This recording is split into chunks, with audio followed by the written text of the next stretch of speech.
Hi friends, मी जीवाची mummy. आज मी माझ्या मम्मीकडे आले होते. तर बघा दोघं जण पण कसे झोका खेळतात. फुल एन्जॉय. जीवा जीवा बघा काय हो किती छान दिसतंय.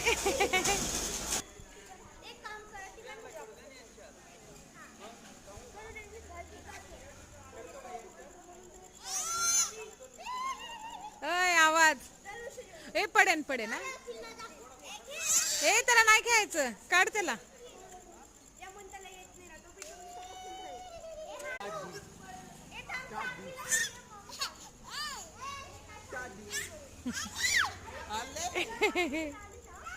ए इकडे बघ ना जीवा, असं म्हण ना बाबू. जीवा ए एकदा म्हण चल लवकर. बाबू ए चल जा.